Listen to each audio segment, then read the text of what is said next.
Υπάρχουν εγκλήματα που αρχίζουν με έναν καυγά και υπάρχουν άλλα που αρχίζουν πολύ νωρίτερα. Μήνες ή ακόμα και χρόνια πριν από τον πρώτο πυροβολισμό. Μια παλιά οικογενειακή διαμάχη, ένα χωράφι, μια προσβολή, μια βεντέτα που δεν έσβησε ποτέ πραγματικά. Στις 14 Μαρτίου του 2009, σε μια αγροτική περιοχή της Κρήτης, μια τέτοια διαμάχη θα οδηγούσε σε ένα σκηνικό που έμοιαζε βγαλμένο από ταινία. Ένα αυτοκίνητο εμφανίστηκε ξαφνικά σε έναν αγροτικό δρόμο. Μέσα σε λίγα δευτερόλεπτα ακούστηκαν πυροβολισμοί. Ένας άντρας έπεσε τραυματισμένος στο έδαφος. Οι άνθρωποι που βρίσκονταν μαζί του προσπάθησαν να κρυφτούν. Και όταν φάνηκε πως το πρώτο επεισόδιο είχε τελειώσει, η ιστορία συνεχίστηκε. Λίγη ώρα αργότερα, στο κέντρο υγείας, όπου είχαν μεταφερθεί οι τραυματίες, θα γινόταν ένα δεύτερο αιματηρό επεισόδιο. Και αυτή τη φορά, ένας άνθρωπος θα έχανε τη ζωή του. Το πιο παράξενο όμως είναι πως, σύμφωνα με όσα δέχτηκε αργότερο το δικαστήριο, ο άνθρωπος που θεωρήθηκε υπεύθυνος για τον θάνατο δεν ήταν καν παρόν στο πρώτο επεισόδιο. Η δικαστική απόφαση που ακολούθησε προσπάθησε να ενώσει όλα τα κομμάτια. Ποιος γνώριζε τι, ποιος είχε όπλο, ποιος πυροβόλησε, ποιος γνώριζε ότι το θύμα βρισκόταν εκεί και κυρίως ήταν μια τυχαία συμπλοκή που ξέφυγε από τον έλεγχο ή υπήρχε από πριν σχέδιο για να σκοτωθεί ένας άνθρωπος. Στη σημερινή μας υπόθεση θα αναφερθούμε σε δύο οικογένειες, στην οικογένεια του Νίκου και του Μανώλη. Οι δύο αυτές οικογένειες είχαν εδώ και πολλά χρόνια σοβαρή διαμάχη. Υπήρχαν διαφορές για κτήματα, όμως επίσης υπήρχε και κάτι ακόμα πιο βαθύ. Η αντίληψη της ανταπόδοσης, αυτό που στην απόφαση αναφέρεται ως βεντέτα. Η έχθρα αυτή είχε ρίζες πολλά χρόνια πριν. Στις 28 Νοεμβρίου του 1987, ένας μακρινός συγγενής της οικογένειας του Νίκου είχε σκοτώσει τον αδερφό του Μανώλη. Πάνω από 20 χρόνια αργότερα, η παλιά αυτή διαμάχη θα έβγαινε ξανά στην επιφάνεια. Το απόγευμα της 14ης Μαρτίου 2009, ο Γιώργος βρισκόταν σε αγρόκτημα της οικογένειάς του. Μαζί του ήταν ο φίλος του Δημήτρης και ένας αλλοδαπός εργάτης αλβανικής καταγωγής. Οι τρεις άντρες ασχολούνταν με το κλάδεμα νεαρών ελαιόδεντρων και με την καύση των κλαδιών που είχαν μείνει από τις εργασίες. Μετά τη μεσημεριανή τους ανάπαυση, ο Γιώργος και ο Δημήτρης έφυγαν και πήγαν στα κτήματα του Δημήτρη για να συνεχίσουν την ίδια εργασία. Οι γονείς του Γιώργου παρέμειναν στο αρχικό σημείο μαζί με τον εργάτη και ένα 16χρονο εγγόνι τους. Την ίδια ώρα, σε διπλανό αγρόκτημα, βρισκόταν ο Μανώλης μαζί με τους δύο γιους του. Έβοσκαν τα πρόβατά τους. Η φωτιά όμως τους ενόχλησε. Παρότι, όπως αναφέρεται στην απόφαση, η φωτιά δεν είχε επεκταθεί στο δικό τους χωράφι, θεώρησαν ότι τους δημιουργούσε πρόβλημα. Ένας από τους γιους του Μανώλη πλησίασε τον Νίκο και τη σύζυγό του Ελένη και άρχισε να τους προκαλεί και να τους βρίζει. Ακολούθησαν απειλές κατά της ζωής τους. Η ένταση μεγάλωσε. Και τότε ο άντρας πήρε μια μεγάλη πέτρα από το έδαφος. Στεκόταν πίσω από το σειρματόπλεγμα που χώριζε τα δύο κτήματα. Πέταξε την πέτρα προς την Ελένη. Η πέτρα την χτύπησε στο μέτωπο. Το χτύπημα άνοιξε το δέρμα της και της προκάλεσε μεγάλη αιμορραγία. Ο Νίκος, βλέποντας τη γυναίκα του τραυματισμένη, την τράβηξε σε πιο μακρινό σημείο. Προσπάθησε να την προστατεύσει και να περιορίσει την αιμορραγία με έναν πρόχειρο τρόπο. Στο μεταξύ ο Μανώλης, μαζί με το γιο του που ήταν ήδη εκεί, τον άλλο γιο του και δύο γυναίκες της οικογένειάς τους που έφτασαν μετά το τραυματισμό της Ελένης, συνέχισαν για λίγα λεπτά να λογομαχούν με την οικογένεια του Νίκου. Ύστερα οι άντρες πήγαν προς τα αυτοκίνητά τους. Οι γυναίκες απομακρύνθηκαν λίγα μέτρα. Η Ελένη όμως ήταν ακόμα αιμόφυρτη και πολύ ταραγμένη. Βλέποντας ότι ο Μανώλης και η γη του είχαν φύγει από το συγκεκριμένο σημείο, πήρε το κινητό της, τηλεφώνησε στο γιο της, ο Γιώργο, και του είπε τι είχε συμβεί όσο εκείνος έλειπε. Ο Γιώργος αναστατώθηκε. Πήγε αρχικά μαζί με τον φίλο του, τον Δημήτρη, και με το αυτοκίνητο του Δημήτρη στο σπίτι του στο χωριό. Ο λόγος ήταν να πάρει το κυνηγετικό του όπλο. Ήθελε να το έχει μαζί του για προστασία. Μετά επέστρεψε στην αγροτική περιοχή. Έφτασε εκεί περίπου μισή ώρα αργότερα. Όταν είδε τη μητέρα του τραυματισμένη και γεμάτη αίματα, σοκαρίστηκε και εξορκίστηκε. Πλησίασε τις δύο γυναίκες της άλλης οικογένειας. Ακολούθησε νέα έντονη λογομαχία. Η αντιπαράθεση κράτησε λίγα λεπτά. Όταν οι δύο γυναίκες άρχισαν να απομακρύνονται, ο Γιώργος σταμάτησε να ασχολείται μαζί τους. Γύρισε προς τη μητέρα του. Ήθελε να τη βάλει στο αγροτικό αυτοκίνητο και να τη μεταφέρει στο κέντρο υγείας. Όμως, πριν ο Γιώργος πλησιάσει τις δύο γυναίκες, ο Δημήτρης είχε πάρει το όπλο από κοντά του και το είχε κρεμάσει σε ένα δέντρο. Καθώς ο Γιώργος επέστρεφε προς τη μητέρα του, πήρε το κυνηγετικό όπλο από το δέντρο. Στη συνέχεια το έδωσε στη μητέρα του για να το κρατά μέχρι να ετοιμαστούν να φύγουν. Κατευθύνονταν προς το αμπέλι τους, από όπου θα έμπαιναν στα αυτοκίνητά τους. Ο αλλοδαπός εργάτης είχε ήδη απομακρυνθεί από τους υπόλοιπους. Τότε ένα σκουρόχρωμο αγροτικό αυτοκίνητο 4x4 έφτασε με μεγάλη ταχύτητα. Ο οδηγός ήταν ο Στέλιος. Στη θέση του συνοδηγού βρισκόταν ο Αλέκος. Το αυτοκίνητο έκανε ένα απότομο λιγμό και σταμάτησε μπροστά από ένα λευκό αγροτικό που ήταν ήδη σταθμευμένο στο ίδιο σημείο. Το λευκό όχημα το χρησιμοποιούσε μία από τις γυναίκες της οικογένειας του Μανώλη. Το βαμπρίς του ήταν στραμμένο προς το σημείο που βρισκόταν τα μέλη της οικογένειας του Νίκου. Ο Γιώργος άκουσε το αυτοκίνητο, γύρισε και κοίταξε προς το μέρος του και σύμφωνα με την απόφαση είπε «Ήρθανε μωρέ». Ήταν μια αντίδραση έκπληξης για το ότι οι άνθρωποι της άλλης οικογένειας είχαν επιστρέψει στο σημείο μετά το προηγούμενο επεισόδιο. Εκείνη τη στιγμή οι άνθρωποι της οικογένειας του Νίκου παρακολουθούσαν το όχημα. Δεν μπορούσαν να γνωρίζουν τι θα ακολουθούσε.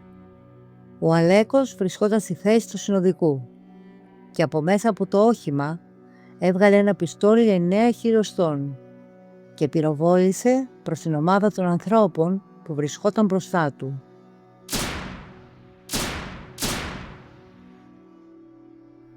Μία από τις βολές χτύπησε τον Γιώργο.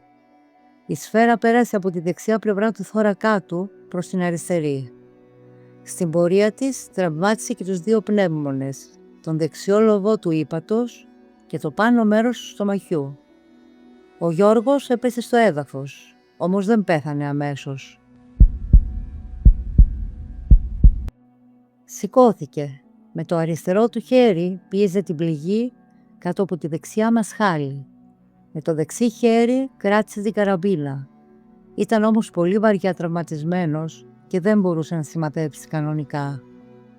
Παρόλα αυτά, πυροβόλησε 2 φορές προς την πλευρά του αυτοκινήτου από όπου είχαν έρθει οι βολές. Ο Αλέκος είχε ήδη δει ότι είχε χτυπήσει τον Γιώργο. Ωστόσο συνέχισε να πυροβολεί προς την οικογένεια. Έριξε τουλάχιστον 2 ακόμη βολές. Ο Δημήτρης είδε ότι ο φίλος του είχε τραυματιστεί. Έτρεξε προς το μέρος του. Μία από τις σφαίρες είχε ήδη πέσει στο έδαφος μπροστά από τα πόδια του. Παρά τον κίνδυνο πήγε στον Γιώργο. Τον υποστήριξε και τον μετέφερε μέχρι το αγροτικό του αυτοκίνητο που ήταν σταθμευμένο λίγο ψηλότερα, δίπλα στο αμπέι. Ο Δημήτρης μπήκε στη θέση του οδηγού και μετέφερε τον Γιώργο χωρίς καθυστέρηση στο κέντρο υγείας. Ο Νίκος και η Ελένη, μαζί με τον αλλοδαπό εργάτη, μπήκαν σε άλλο αυτοκίνητο. Πέρασαν πρώτα από το σπίτι τους για να αλλάξουν όχημα. Το σπίτι απήχε περίπου 5 λεπτά. Στη συνέχεια πήγαν και εκείνοι στο κέντρο υγείας. Στο κέντρο υγείας είχαν ήδη συγκεντρωθεί περίπου 30 άτομα. Ήταν φίλοι του Γιώργου και συγγενείς της οικογένειάς του.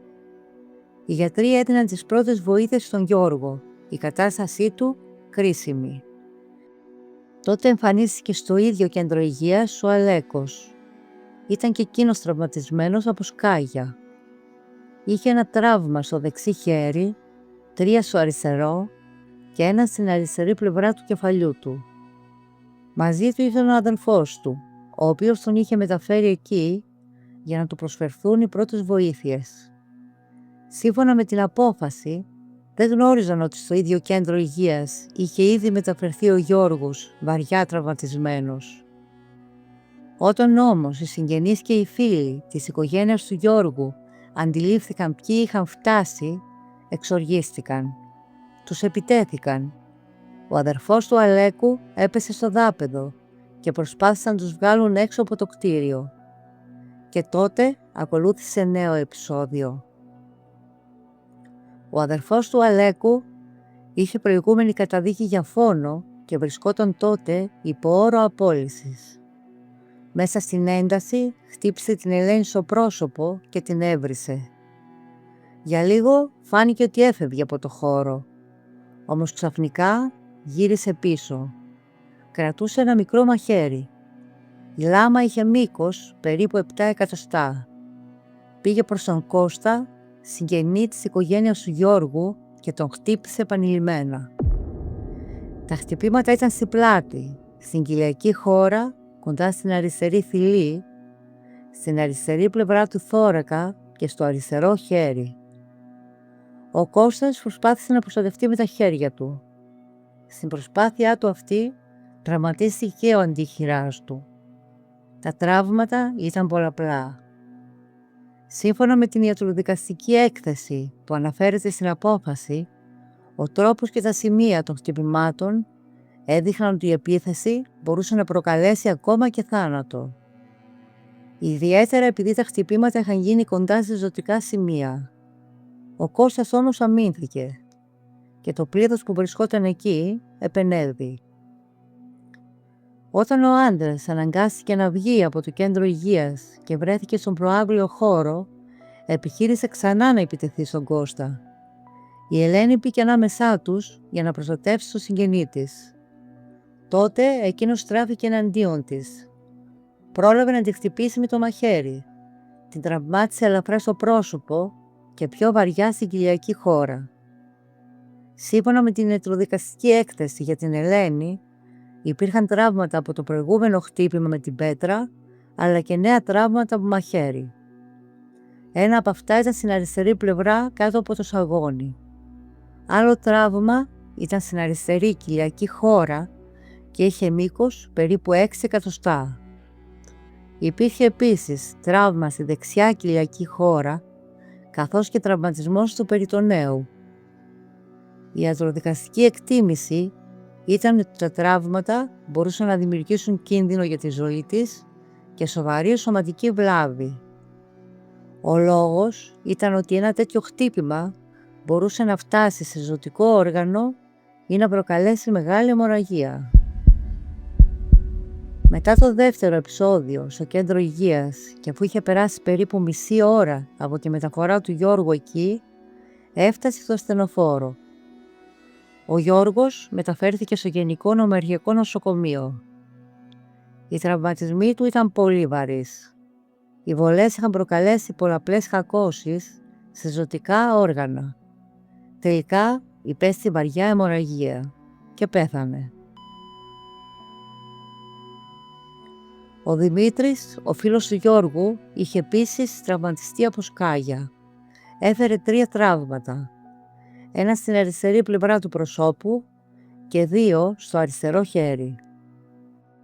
Μετά το θάνατο του Γιώργου, Οι αστυνομικές αρχές άρχισαν να αναζητούν τους ανθρώπους που θεωρούσαν υπεύθυνους. Οι κατηγορούμενοι δεν είχαν παραδοθεί αμέσως και αναζητούνταν. Τι είπε ο Αλέκος? Ο Αλέκος δεν δέχτηκε την εκδοχή που είχε υιοθετήσει το προηγούμενο δικαστικό συμβούλιο. Υποστήριξε ότι δεν είχε πάει στο σημείο για να σκοτώσει τον Γιώργο. Είπε ότι δεν γνώριζε πως ο Γιώργος βρισκόταν εκεί με κυνηγετική καραμπίνα. Υποστήριξε ακόμη ότι όταν κατέβαινε από το αυτοκίνητο δέχτηκε πυρά από τον Γιώργο. Σύμφωνα με τη δική του εκδοχή, τραυματίστηκε και έπεσε στο έδαφος για να προστατευτεί. Και τότε πυροβόλησε προς τον Γιώργο επειδή αμυνόταν. Το δικαστικό συμβούλιο όμως έκρινε αυτούς τους ισχυρισμούς αβάσιμους. Έκρινε ότι η εκδοχή αυτή στηριζόταν κυρίως σε συγγενικά πρόσωπα του κατηγορουμένου. Αντίθετα, υπήρχαν άλλες καταθέσεις που την αμφισβητούσαν. Ιδιαίτερη σημασία δόθηκε στην κατάθεση του αλλοδαπού εργάτη που βρισκόταν στο σημείο. Ο εργάτης περιέγραψε ότι την ώρα που ετοιμάζονταν να φύγουν και να πάνε την Ελένη στο νοσοκομείο για τις πρώτες βοήθειες, εμφανίστηκε ξαφνικά ένα σκουρόχρωμο αγροτικό 4x4. Σταμάτησε κοντά στο σημείο που βρισκόταν προηγουμένως ο Γιώργος με τις δύο γυναίκες. Από το αυτοκίνητο, σύμφωνα με την κατάθεσή του, δεν κατέβηκε κανείς. Δεν μπορούσε να γνωρίζει πόσα άτομα βρίσκονταν μέσα. Ο Γιώργος και οι γονείς του ήταν μέσα στον Ελαιώνα. Ο ίδιος βρισκόταν λίγα μέτρα πιο μακριά. Ξαφνικά άρχισαν οι πυροβολισμοί. Οι πρώτες βολές ήρθαν από την πλευρά του αυτοκινήτου. Ο εργάτης είδε τον Γιώργο να πέφτει κάτω. Τον είδε να σηκώνεται κρατώντας το σημείο κάτω από τη δεξιά μασχάλη. Είδε επίσης τον Γιώργο να παίρνει το όπλο από τα χέρια της μητέρας του. Με το ένα χέρι πίεζε την πληγή, με το άλλο κρατούσε το όπλο. Πυροβόλησε μία φορά προς το αγροτικό αυτοκίνητο. Στη συνέχεια ακούστηκαν άλλες δύο βολές από μέσα από το όχημα. Ο εργάτης κατάλαβε ότι οι βολές κατευθύνονταν προς τον Γιώργο και τους γονείς του, επειδή τα βλήματα που έπεφταν στο έδαφος σήκωναν σκόνη. Το δικαστήριο έλαβε υπόψη και τη μορφή των τραυμάτων που είχαν προκαλέσει τα σκάγια στους ανθρώπους μέσα στο αυτοκίνητο. Τα τραύματα βρίσκονταν κυρίως σε ακάλυπτα σημεία του σώματος, όπως το πρόσωπο και τα χέρια. Ορισμένες σκάγια είχαν χτυπήσει και το αυτοκίνητο. Κατά την κρίση του δικαστηρίου, αυτό τέριαζε με το γεγονός ότι οι βολές είχαν γίνει από κοντινή απόσταση και από μέσα από το αυτοκίνητο. Γιατί το δικαστήριο μίλησε για πρόθεση? Το δικαστήριο δεν βασίστηκε μόνο στο ότι ο Γιώργος πέθανε. Έλαβε υπόψη τον τρόπο της επίθεσης. Το όπλο ήταν πιστόλι. Οι βολές τουλάχιστον 3 και έγιναν από κοντινή απόσταση. Το χτύπημα στο Γιώργο ήταν σε ιδιαίτερα κρίσιμο σημείο του σώματος. Επίσης, οι πυροβολισμοί έγιναν ξαφνικά. Ο Γιώργος και οι υπόλοιποι δεν είχαν χρόνο να καταλάβουν τι επρόκειτο να γίνει. Οι βολές έγιναν από μέσα από το αγροτικό αυτοκίνητο. Ο Αλέκος βρισκόταν στη θέση του συνοδηγού. Το αυτοκίνητο βρισκόταν σε χαμηλότερο σημείο και σύμφωνα με την απόφαση, από εκεί υπήρχε καλύτερη ορατότητα προς τα άτομα που βρίσκονταν στον Ελαιώνα. Το δικαστήριο έκρινε ακόμη ότι ο Αλέκος είχε πιθανότητα ενημερωθεί από τις γυναίκες της οικογένειάς του για το προηγούμενο επεισόδιο και για την άφηξη του Γιώργου με την καραμπίνα. Και κατά την κρίση του δικαστηρίου δεν πήγε εκεί πάνω σε μια ήδη εξελισσόμενη συμπλοκή, πήγε αργότερα. Για το λόγο αυτό το δικαστήριο θεώρησε ότι είχε χρόνο να σκεφτεί τι θα κάνει. Οπότε έκρινε ότι αυτό δεν έγινε επειδή ο Αλέκος σταμάτησε από μόνος του την πράξη του. Σύμφωνα με την απόφαση, έπαιξαν ρόλο το ότι ο Γιώργος πρόλαβε να πυροβολήσει με την καραμπίνα, το ότι οι επιβάτες του αυτοκινήτου τραυματίστηκαν ελαφρά από σκάγια και το ότι οι άνθρωποι της οικογένειας του Νίκου απομακρύνθηκαν προς το εσωτερικό του Ελαιώνα. Έτσι, το δικαστήριο θεώρησε ότι υπήρχε και απόπειρα να σκοτωθούν οι υπόλοιποι άνθρωποι που βρίσκονταν εκεί. Η υπόθεση κρίθηκε στην Αθήνα στις 12 Ιουλίου 2010. Ο Άριος Πάγος απέρριψε την αίτηση του κατηγορούμενου για να ανατραπεί το προηγούμενο βούλευμα. Έτσι, η απόφαση παρέμεινε ίδια. Ανθρωποκτονία από πρόθεση και απόπειρες ανθρωποκτονίας με ενδεχόμενο δόλο. Κάθε φορά που φτάνω στο τέλος μιας τέτοιας ιστορίας, μένει ένα πράγμα στο μυαλό μου. Πόσο εύκολα μπορεί μια παλιά διαμάχη να οδηγήσει σε κάτι που κανείς δεν μπορεί πια να πάρει πίσω. Εκείνη την ημέρα όλα άρχισαν από μία φωτιά, από μερικές κουβέντες και από ένα χτύπημα με πέτρα. Και μέσα σε λίγη ώρα η κατάσταση είχε φτάσει στους πυροπολισμούς. Ο Γιώργος έφυγε από εκεί ζωντανός, αλλά βαριά τραυματισμένος. Οι άνθρωποι γύρω του προσπάθησαν να τον βοηθήσουν. Τον πήγαν στο κέντρο υγείας, μετά στο νοσοκομείο. Όμως τελικά πέθανε. Και σαν να μην έφτανε αυτό, η ένταση συνεχίστηκε ακόμα και στο χώρο όπου προσπαθούσαν να σώσουν έναν άνθρωπο. Άλλοι τραυματισμοί, νέος πόνος. Και μια οικογένεια που μέσα σε λίγες ώρες βρέθηκε αντιμέτωπη με μια απώλεια που δεν μπορούσε να αλλάξει. Η δικαιοσύνη αργότερα προσπάθησε να βάλει σε σειρά όσα έγιναν εκείνη τη μέρα. Να ακούσει τις καταθέσεις, να εξετάσει τα τραύματα και τα όπλα, να δει τι είχε συμβεί πριν από τους πυροβολισμούς και τι ακολούθησε μετά. Η υπόθεση έφτασε μέχρι τον Άριο Πάγο. Όμως καμία δικαστική απόφαση δεν μπορεί να γυρίσει πίσω εκείνη την ημέρα, γιατί στο τέλος, πίσω από τα ονόματα, τις καταθέσεις και τις σελίδες μίας απόφασης, υπάρχει κάτι πιο απλό. Ένας άνθρωπος που δεν γύρισε ποτέ ξανά στο σπίτι του. Αν σας αρέσει το κανάλι μας, κάντε εγγραφή και like.